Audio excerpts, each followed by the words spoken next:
রামচন্দ্রের দেবী পূজা।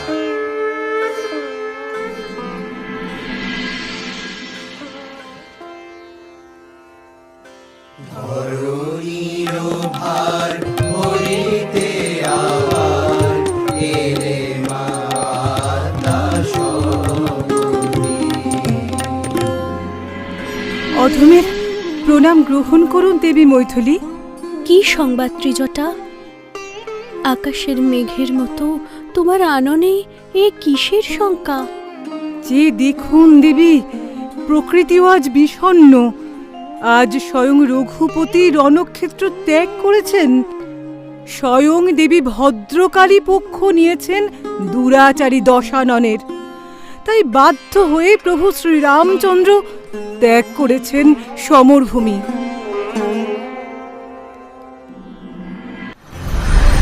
প্রণাম পিতামহ ব্রহ্মা। কল্যাণ হোক। হে প্রজাপতি, স্বয়ং দেবী ভদ্রকালী পক্ষ নিয়েছেন পাপ আত্মা দশাননের। এহেন ক্ষণে না জানি কি উপায়ে পুরুষোত্তম শ্রীরাম ধর্ম স্থাপন করবেন। আপনার চিন্তার কারণ সমীচীন হে দেবরাজ, তবে মহামায়ার লীলা বোঝার সাধ্য কার?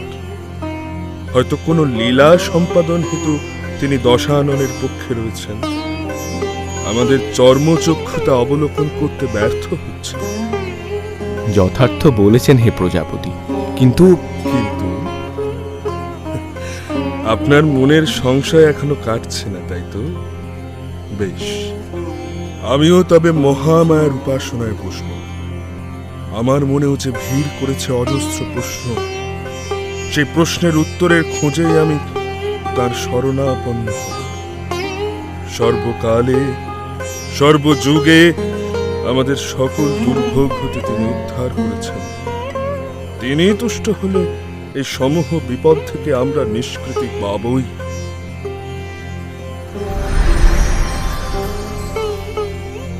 হে মাতো, ত্রিলোক যে আজ আবার গভীর সংকটে, এই সংকটের ত্রাতা রূপে আপনি প্রকট হন।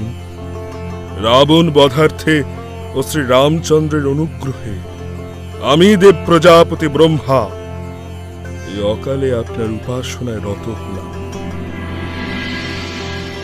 তং স্বাহা তং স্বধা তং রাবণস্য বধার্থায়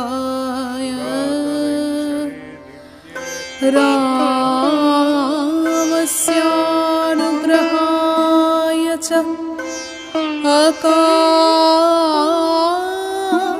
অকালে ব্রহ্মণা বোধো দেব্যস্তৈ কৃতঃ পুরা।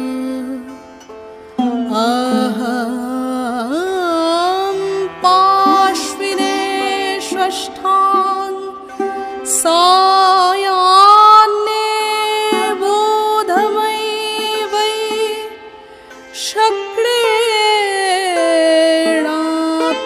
চ সম্বুধ্য প্রাপ্তং রাজং সুরালয়ে।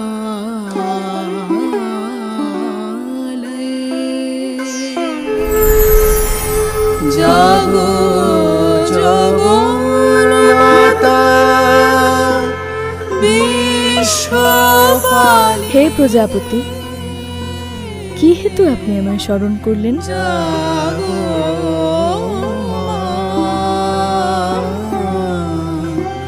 মাতো, এই জগতের কোনো কিছুই তো আপনার অজানা নয়। আপনি রাবণের পক্ষ নেওয়ায় শ্রী রামচন্দ্র রণক্ষেত্র ত্যাগ করেছেন। এহেন পরিস্থিতিতে কি রূপে বধ হবে দুরাত্মা রাবণ? এই অখিল জগতের প্রতিটি কার্যেরই একটি নির্দিষ্ট কারণ থাকে হে প্রজাপতি। রাবণের ভক্তিতে তুষ্ট হয়েই আমি তার পক্ষ গ্রহণ করেছি। দাশরথী যদি তার ভক্তির শক্তি দ্বারা আমায় অধিক প্রসন্ন করতে সক্ষম হন, তবেই আমি তার পক্ষ গ্রহণ করব।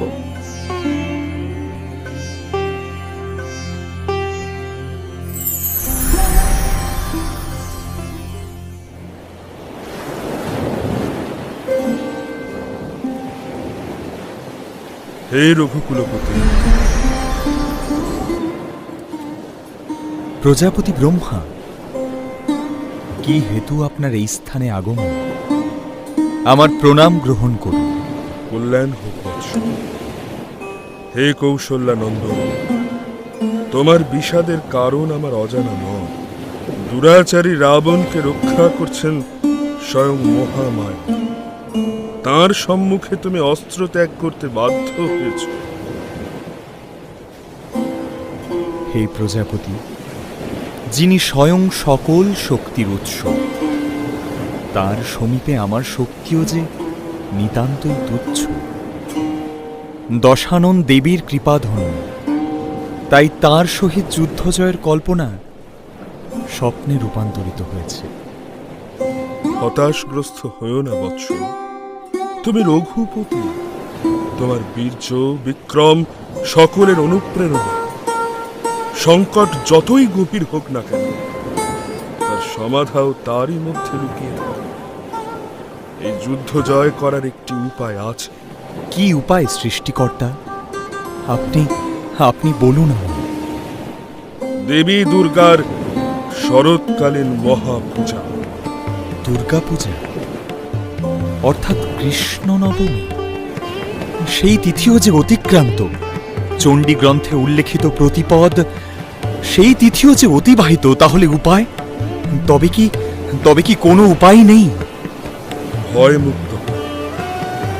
আমি দেব প্রজাপতি ব্রহ্মা তোমায় বিধান দিচ্ছি। শরৎ শুক্লা ষষ্ঠীর সায়াহ্নে বিল্ল বৃক্ষ মূলে তুমি দেবী দুর্গার অকাল বোধন করে শারদীয়া দুর্গা মহাপূজা অনুষ্ঠিত। দেবীর কৃপা কণা লাভ করলে সব অসম্ভবই সম্ভব হবে। অকাল বোধ, বেশ, তবে তাই হোক প্রজাপতি। দেবী পূজার সব ব্যবস্থা আমি করব। মহামায়া প্রসন্ন হলেই অশুভের উপর শুভের জয় সুনিশ্চিত হবে।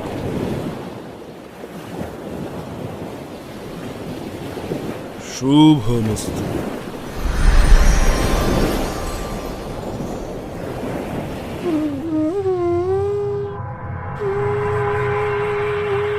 প্রণাম দেবী, আপনার জন্য এক অত্যন্ত সুসংবাদ এনেছি। সুসংবাদ? কি সুসংবাদ ত্রিজটা? আমাকে সবিস্তারে বলো। পুরুষোত্তম শ্রী রামচন্দ্র দেব প্রজাপতি ব্রহ্মার নির্দেশিত পথে আগামীকাল দেবী দুর্গার পূজায় ব্রতী হওয়ার সিদ্ধান্ত নিয়েছেন। দুর্গার পূজা? কিন্তু সেই পূজার কাল যে অতিক্রান্ত। তবে দেবী পূজা হবে কি উপায়? প্রভু শ্রীরাম অকাল বোধনের মাধ্যমে দেবীকে জাগরিত করবেন। দেবী সন্তুষ্ট হলে রাবণ বধ এবং যুদ্ধ জয় উভয় সম্ভব হবে। এই দেবীর বন্দনা করেই দেবতাগণ ধৃত অমরাবতী ফিরে পেয়েছিলেন।